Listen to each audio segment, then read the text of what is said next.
Fear and safety. So we will start from the beginner, fears and safety, and then at the end to the more experienced one. Okay. The water too deep. Basically, wave will break according to the depth. So if you're looking for big wave, it's on deeper water. But beginner will start with small wave. It's actually the same height as a wave. Let's say a 1 meter wave or half a meter wave, it will break at 1 meter depth or half a meter depth, plus minus. Okay, so don't have to worry too much about too deep, because you most likely will start your surfing on too shallow, like 2 feet of water to get a 2 feet of wave. You start from there. When you get used to it, when you go to a bigger wave, yes, then it will be deeper. Okay, so don't worry about that. The second one will be big wave. Of course, we choose the size of the wave according to your ability. But then many beginners go to a dumping wave. A dumping wave where it's too shallow and then they start to dump, so it looks big. If it's a spilling wave, as I said, the size of the wave is almost the same as the deck. So you go to a 1 meter water, you only see 1 meter wave. Or white, that means the wave already broken and become a white. Okay, so don't go too deep, because too deep sometimes you will have a bigger wave break there, or a dumping wave that really big. So recognize the wave pattern and then choose the depth, and you will see big wave in a certain, let's say a 1 meter depth or 2 meter depth. You see 2 meter wave then. The third one, shark attack. Don't take lightly on in the event of shark attack, yeah? But don't just copy whatever people say and tell others. Shark attack is a big issue and a big news. If it is really dangerous, the people around there will talk about it and will know. Okay, so get the fact of it and ask people around. If it's not suitable to surf, you better avoid. In Malaysia, we have 0 case of shark attack, and people worry about shark attack. I am like, I'm not saying that it's impossible, but sometimes we really have to look at the number as well. Okay, so go to the facts, ask the proper person, and then get the proper details. Okay, don't just pass around messages from what you read. It may not be correct, it may not be wrong. See, so you judge yourself. And rip current. So what's rip current? Yeah? The rip current happen is when a big wave, or a big wave is subjective, but let's say anything about 2 meters, it hits onto the shore. When it go up, it is pushing you to the shore, but then the water has to come down. So that is a rip current. So during big wave, you got to be very careful, or if you know how to ride a rip current to the impact zone.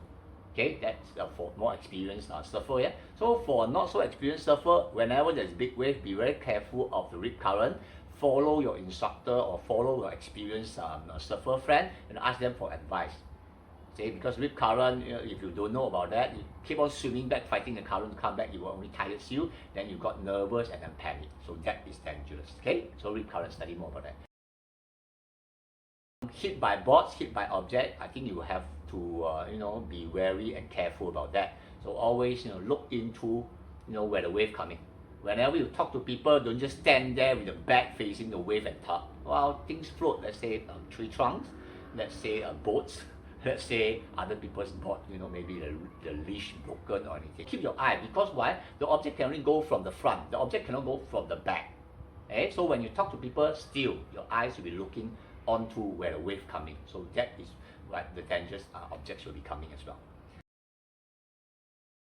When the wave break look good, but then when you go over to surf, it becomes too shallow. You see broken board, you see white bar, because you are choosing a low tide to go. A low tide, when the tide is low, same size of swell is actually will become a dumping wave. Okay, on the same area. So try to avoid a low tide to surf. But if you are looking for a high wall, that's for more experienced personnel. So get ready off the board, go to the sand and snap. But as I said, that's not fear. That's not what we're talking about. Okay? That's skill. Impact zone.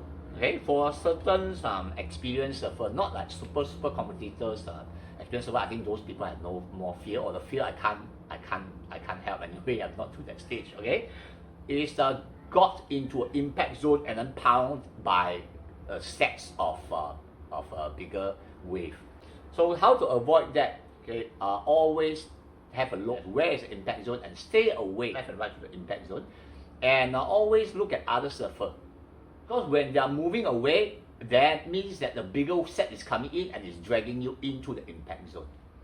Okay, always observe until you are good enough to know where is the impact zone. Why is it difficult? The local will know very well. For common earth, when you go to a new area, sometimes you didn't realize about the impact zone, and it's a bit too late when a set of 7 waves is coming in.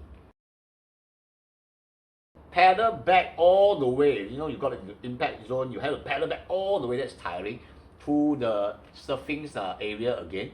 So that sometimes creates some fear. So how to avoid that? Sometimes you can surf with a watch. Okay, because why? The set of impact wave coming in always in a predictable timing, actually not like 100%, but most of them are predictable. You're worried about the right off and then the dive in. When the board go down, then you snap the board. So for more experienced surfer, you want to avoid this, you really have to improve on paddling, because with the power of paddling, you can actually stand earlier before the ellipse form.